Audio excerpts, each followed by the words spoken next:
History can never be made by one man. We must smash this one quickly. History is made only by the masses of the people, this is clear.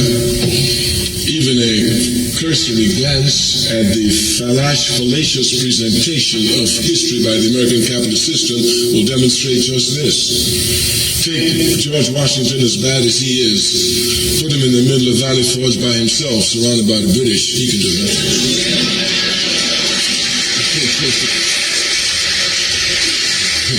Take Martin Luther King, as righteous as he is, put him in the middle of Birmingham by himself, speaking out against racism, he will be lynched. But you take this same King, you take this same Washington, put them in Valley Forge, put them in Alabama, surround them with thousands of people who have the same ideas they do, willing to make those ideas reality, and the situation changes drastically. Good afternoon, everyone. I come to bring a little evening cheer. I hope this day finds you well. You all know where I'm headed. To the Bountiful Acres of Candyland. You know, to pick my cotton for the day.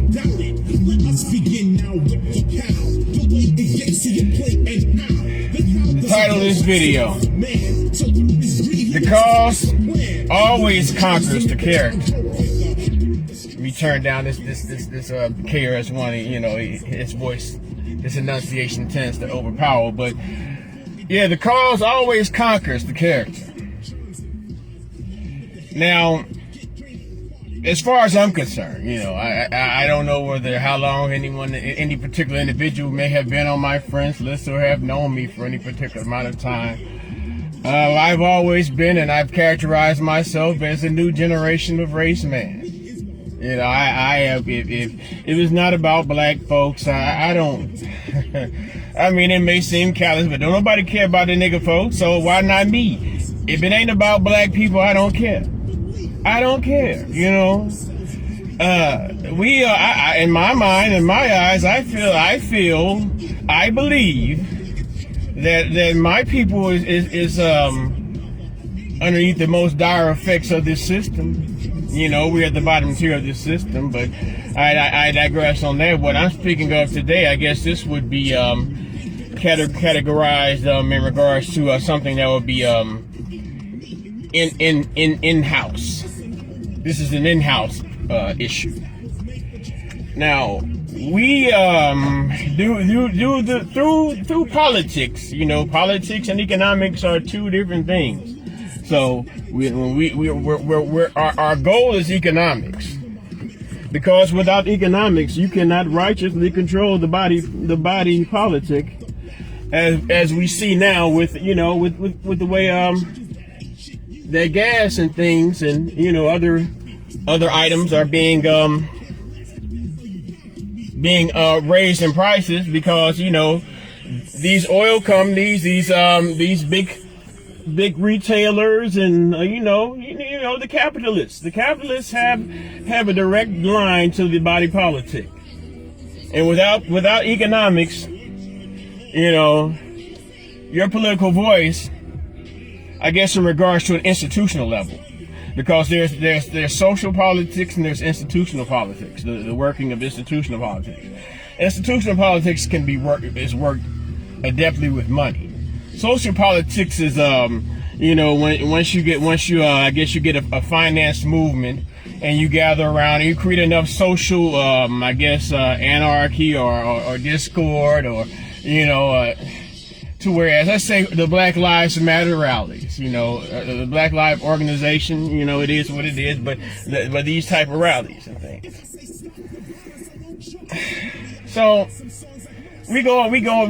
our thing is basically what I'm saying is my primary interest has been black empowerment. Black empowerment consists of multiple areas of activity as defined by the code book, the nearly full of joy, the compensatory code concept. And just for the sake of argument, many people who maybe watch me now may not have read the book, but those who are familiar with the code concept, it is a way that is theoretically supposed to always be effective when dealing with the system of white supremacy and victims of the system of white supremacy. Some people don't believe they're victims, and that's fair. You know, but just because you have a disbelief that you're a victim, that does not make you a victimizer any more any more real or any more unreal. You know, maybe you don't have a victimizer, but evidence has proven, you know, differently. But the cause will always conquer the character. You know, the thing about, you know, some of us, you know, we like people to say things to make us feel good. You know, we like those folks that teach us things and give us information and, you know, help us get a greater understanding of those things that which we may be confused about. You know, and that's a beautiful thing. You know, the thing about it is, you know, underneath this, the particular code I speak of, you know, it addresses the concept where people always say, well, you know, us black folks need to get together. Us black folks is divided. Such and such is dividing black folks. The things I say may make some of you feel as if I'm trying to drive a wedge between black people, but no, that's not the case. The constructive purpose of black people getting together is for the purpose of solving problems, and problems are solved by the process of asking questions and getting and finding out answers. Now, you know, when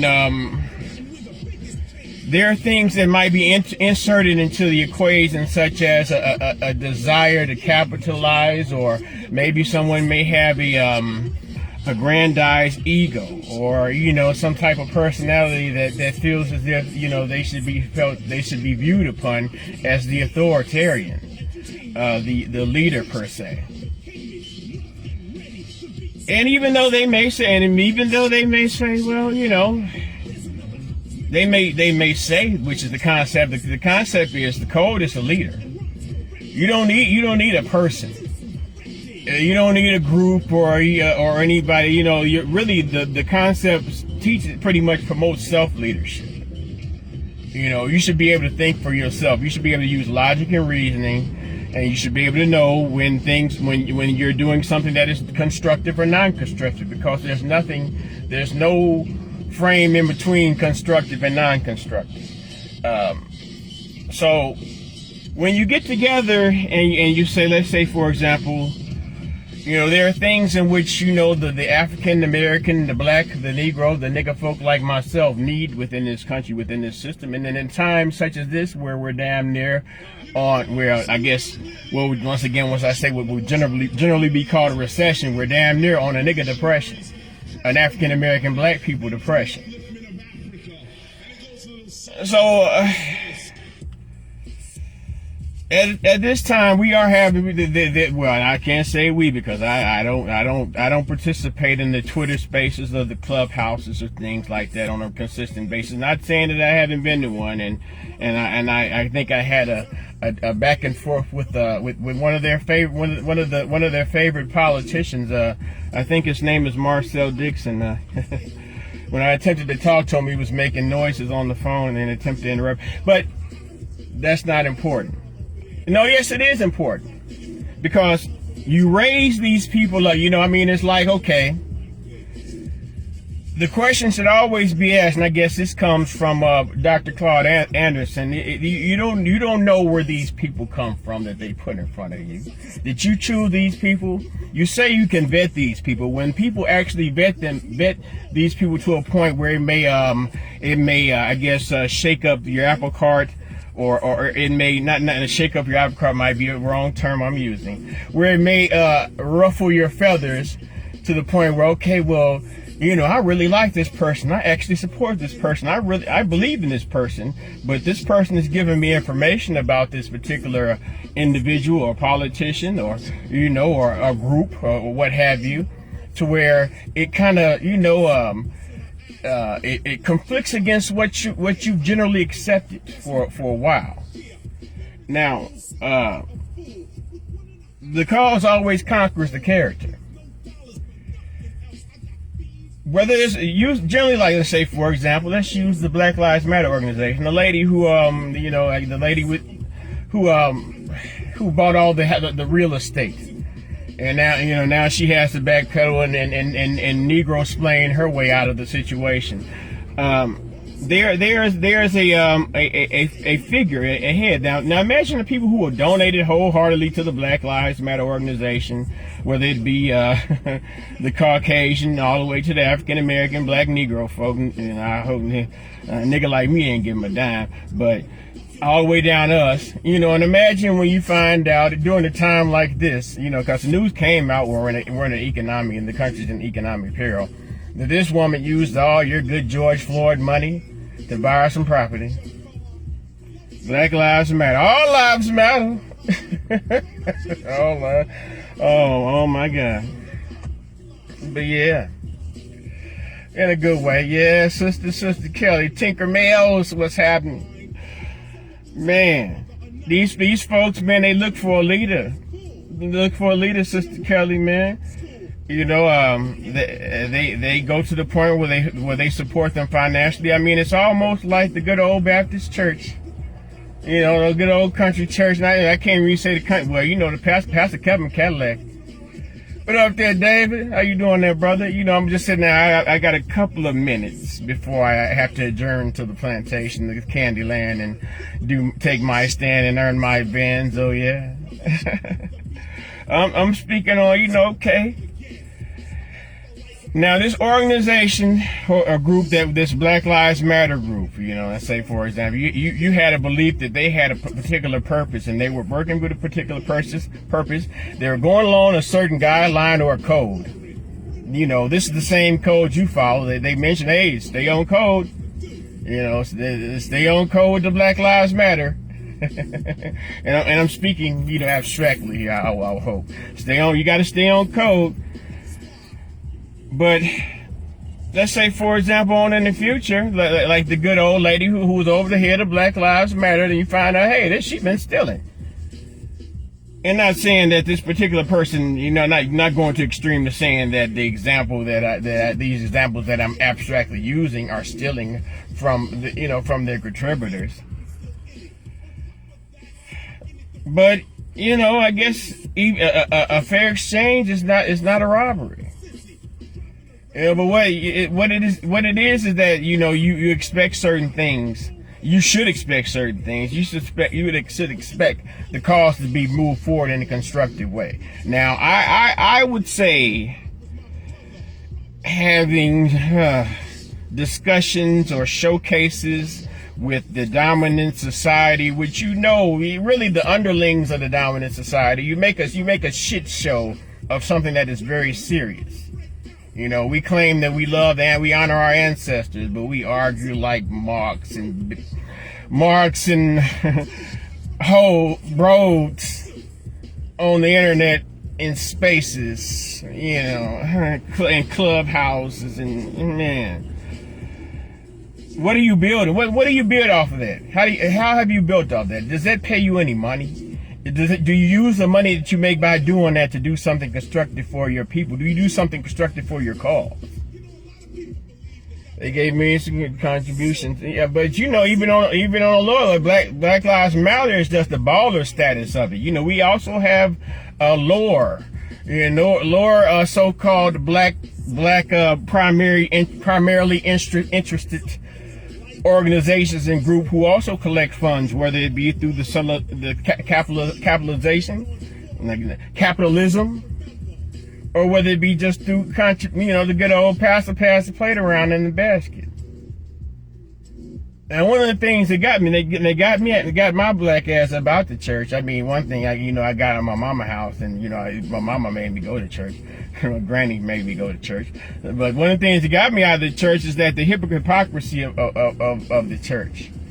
And how regardless to you could go and see the poorest of the parishioner going there, they still got to go in their bag and pull out their little coins and put them in the plate about 3-4 times during the service. When really, at the end of the day, once all the money is collected in the service, they should be the ones being walked up to, and you go and stick your hand in there and get you something out. That's all right, but as long as you with the cause, stand by me. Stand by me. I'm leader. I'm spokesperson. No, I'm not leader. I'm just the proper spokesperson to say the things that you don't have the intellectual fortitude or the innate desire to attain or accomplish. But I'm really running late, and I really could go on, but the cause will always conquer the character. He might get you a nice little long run, and it only takes one mistake. You'll slip up. It only takes one small slip up. One small error, and that's it, baby. Dr. Umar ain't never been the same. Boyce Watkins ain't never been the same. Willie D ain't never been the same. D.O. Hughley ain't never been the same. Since Umar started tap dancing for the donkey party and things like that, man, and using these proxy niggas, these straw hat tap dancing, bojangling, shifling. Man, I got to go to work. Peace and love to y'all, man. But hey, the cause will always conquer the character.